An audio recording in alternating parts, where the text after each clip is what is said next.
In this tutorial, I'm going to show you how to create this kind of amazing 3D viral thumbnail very easily using Photoshop. But you gotta use Photoshop 2021 version because there is no 3D option in the latest version. Just a reminder. Create a new project. Here, I will go with the transparent background. You can choose the background as well. Doesn't matter. Now we go to create the rectangle shapes. Select the rectangle tool and draw a rectangle shape.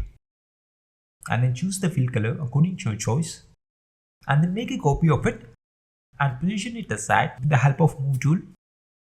Now hold the shift key and resize the rectangle as shown. In the same way, make some more copies of the rectangle and arrange them as shown here. I'll take the help of the guides to arrange them more closely. Now select all those rectangle layers and position them at the center. Now select all the rectangle layers and group them by pressing Ctrl G. In the same way, create the next block of rectangles with a different color and group them. Repeat the same process for one more time. Yeah, here we go. Here we got them on 3 different groups. On the large block, I would like to add the audio waveform image. Decrease its opacity to see through and properly position it over the large block of rectangles. And bring back the opacity to 100%.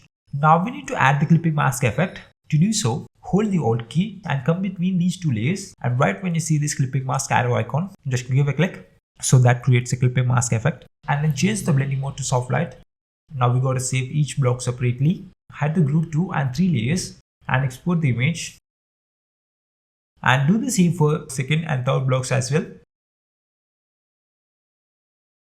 Actually, I forgot that I was working in Photoshop 2024. So let me open Photoshop 2021. Because the Photoshop 2024 version does not provide 3D feature, which 2021 version provides. So yeah, here we go. Now import the first block of rectangles.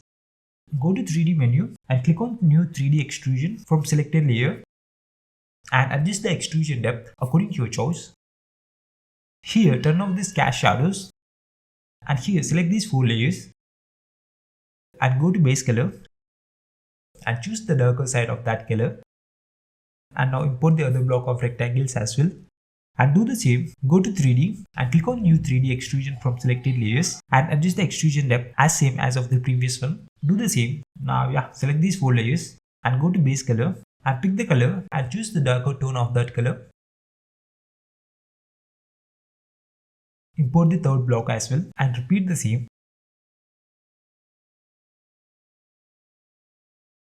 Now turn off cast shadows. Now I realized I didn't turn off cast shadows for the previous layer. Let me do that quickly.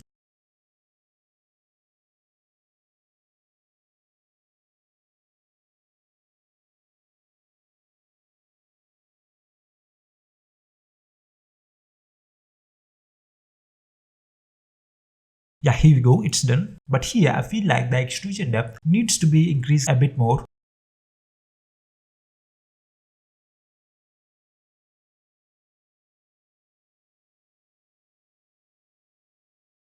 Now it looks much better. Here the colors are faded out due to the 3D effect. So let's import the original rectangle blocks.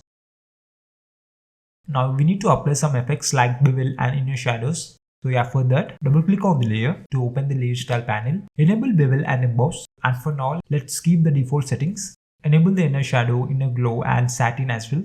And minimize these values just like so. Minimize the opacity of inner shadow as well to get a white kind of glow on the top of the rectangle.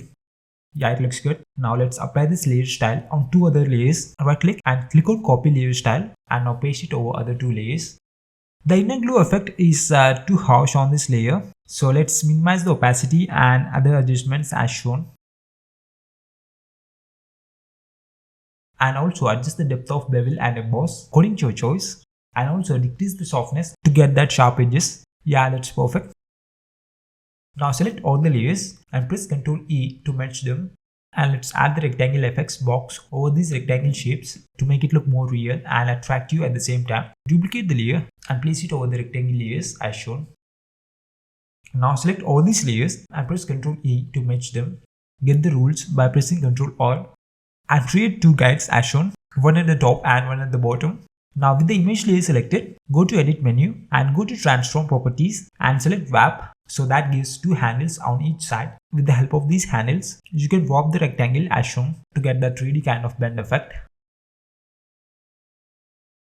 Actually, this guide needs to be placed on the rectangle like this, and let's place these two handles over it. You can warp it in the same way for the vertical sides as well if you want. Let's get rid of these guides. Here I have increased the size with the help of transform. Now let's add a background and the model, and let's add the vibrance effect to enhance the colors naturally, and let's add the camera raw filter to make the thumbnail even more eye-catching. And here adjust the basic adjustments like highlights, shadows and vibrance, and add the sharpness and clarity with the help of texture, clarity and decay sliders. And you can use these color grading tools for a better polished look that makes your thumbnail more appealing. And finally, increase the sharpening effect and also adjust the color notch reduction and notch reduction according to your needs. And finally, let's apply the vibrance effect on the rectangle blocks as well. Yeah, that's pretty much it. I hope you found this video helpful, and thank you so much for watching.